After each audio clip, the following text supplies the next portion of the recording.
Hey, it's Jack from Jack Gately Real Estate and the Online Real Estate Academy. Thanks for joining us today. Sorry for the little glitch earlier, but we are back. All right, so big week in real estate. We had the deadline on Tuesday, the 18th, for MLSs and big agencies to either opt in or opt out of the Bombshell Commission lawsuit. That was Tuesday. And here in Massachusetts, we're expecting something to happen at the end of the week. But I'm starting to feel less likely that something would happen. And now, seeing how we're on like the doorstep of this settlement, we need to start to make our own plans in the absence of any guidance from MLSPIN. Now, as you might remember, about 5-6 weeks ago, I asked MLSPIN, I called them up, and I'm like, hey, what is going to be the guidance? And they're like, we can't even talk to you because of the pending lawsuit. Okay, I get that. So this is not to bash MLSPIN. It's just simply to state the facts.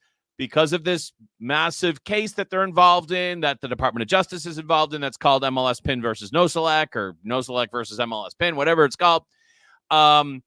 They can't give us any guidance. They can't give us any guidance, and they've given us no guidance, right? It's all court case stuff at this point.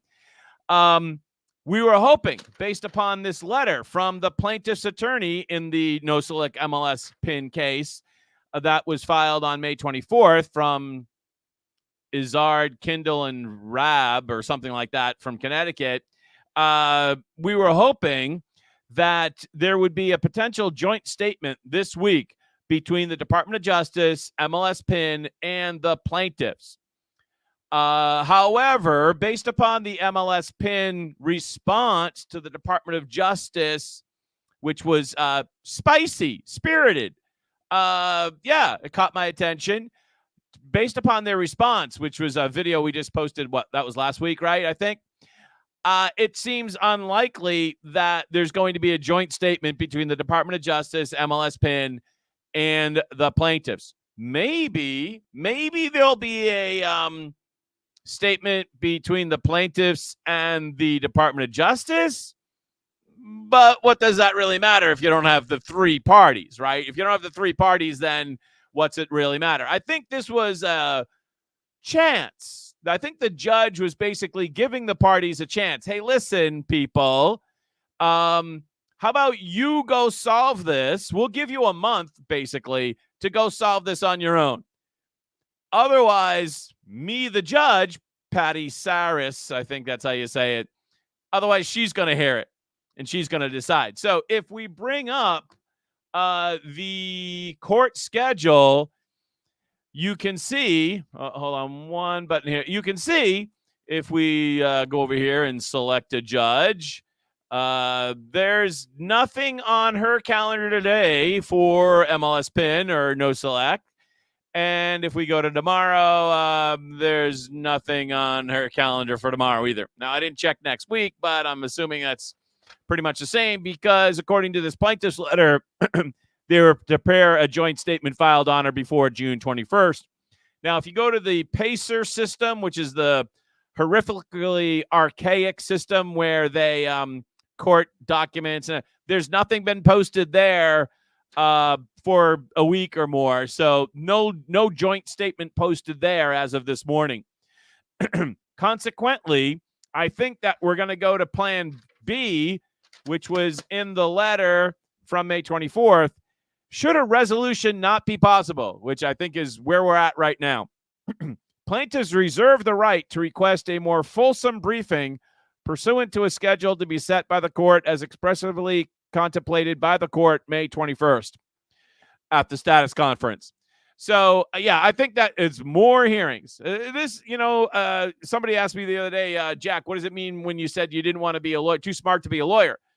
Because, lawyers never get anything accomplished. It's delay, reason why you can't do something, and they never get anything done. Other than my favorite lawyer in Plymouth, who's actually capable of critical thinking and getting things done. Jonathan, way to go. I love you. I'm a fan of yours. But other than that, like, I'm not a big fan of lawyers because it's delay. And here we are, 7 weeks out from August 17th. And we have no guidance from our local MLSPIN, as we talked about, because of lawyers. Like, it's a lawyer thing. So I'm going to flip this over here because I had my notes. We're going to have some more hearings. What do we do then without any guidance from MLSPIN as of what the rules are going to be here in Massachusetts? What do you do as a broker here in Massachusetts, or actually anywhere in the country? Because I do think, my gut feeling is the reason why the Department of Justice is playing in this Boston sandbox is because they want the Boston ruling to be the ruling nationwide. That's my gut feeling. So what do you do? As a broker, I run a small agency here, right? I'm a tiny grain of sand on a large beach. And there's a lot of big boulders on this beach, like Caldwell Banker and, all the big agencies. Rheology, Anywhere, all the big, right. They control everything. The whole industry is set up to benefit them. Let's be perfectly clear. It is not set up to benefit small little agencies like mine. Plus, I'm not a realtor. One of the best decisions I ever made in this business. So what am I going to do? Well, as a broker, my number one job is to mitigate liability for my agency. And when you mitigate liability, you are also doing the best. By definition, you're doing the best thing for your clients and for the consumers. So it seems clear right now, at least, and this was going to be completely subject to change, right? I could change my mind on this at any time. There's not written on some tablet coming down from some mountain somewhere. So, subject to change. If the Department of Justice and/or this court case comes out a different way, we very well might change things. But for now, this is going to be the policy. Here, I've drafted a very important statement. Moving forward, but absolutely subject to change, my agency will no longer be offering cooperating agency-to-agency commissions for the sale of real estate of any amount or percentage in the MLS or on any alternative platform or in actual practice. Wow. If a buyer wishes, they can request the seller to pay the buyer agent as part of their offer. If the buyer wishes, they can request the seller, not the list agency, the seller, to pay the buyer agent fee as part of their offer. Now, as we've talked about in the Department of Justice letter of interest, statement of interest, whatever the hell the thing is called, that is allowable. The Department of Justice makes it perfectly clear on page, 21 or something like that? That is perfectly allowable under the loan programs that we have now today. So we're not going to be paying any more cooperating commission, subject to change. As I said, we might change this policy, but we're not going to be doing that. So the next listing agreement, it's going to be zero. Now, we're now allowed to write zero. We used to have to write as low as $1 or a penny, but now we can write zero. And in fact, that's what we're going to be doing. I believe that the vast majority of agencies in Massachusetts will be doing something different. Now, of course, we're going to be offering our sellers the opportunity to do whatever they want on this, but this is going to be our guidance to them. There will be a commission field for our fee. So our fee will be X percentage, but we will not be, as it is traditional here in Massachusetts at least, and I think in most of the country, like, X percentage. Let's just pick a number, 6. And then of that 6, 3 is shared with the buyer agent. That provision is going to be gone because our agency is not going to be paying cooperating commission anymore. Subject to change, right? But for now, that's going to be our policy. I believe this is the most conservative route. This is the most conservative route, and it mitigates the liability, which is my number one job as a broker. This is the most conservative route. I also believe that since I think a large number of agencies in Massachusetts are going to do something different, they're either going to they're probably going to offer commission off the MLS.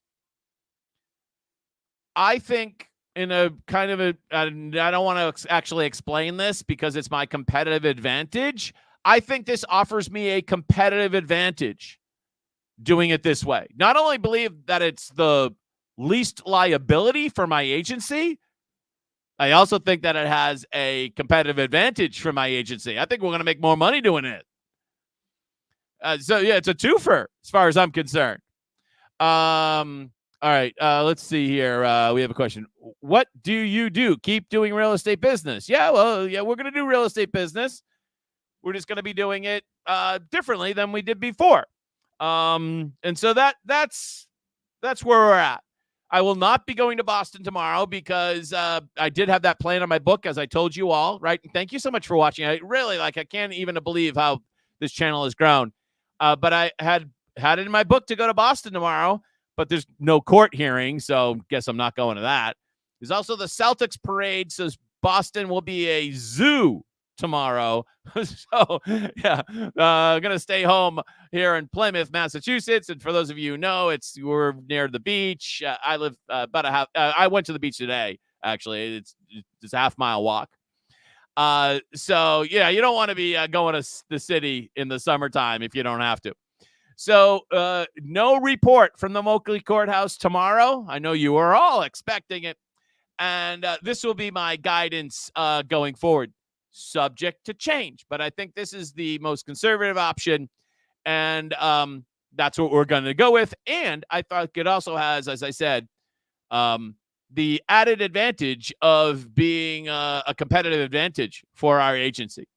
Let's see. Any other questions that you have at the moment? No. I will continue to check on a daily basis. I've been watching for you guys on the Pacer system, which I have an account. Anybody can get an account, but I have a Pacer system. They charge you a couple of pennies. It's nothing.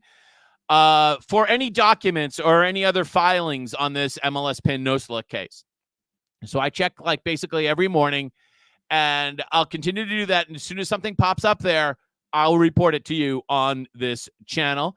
And of course, as I said, my advice might change, or our strategy at our agency might change. Should the DOJ, take a different strategy.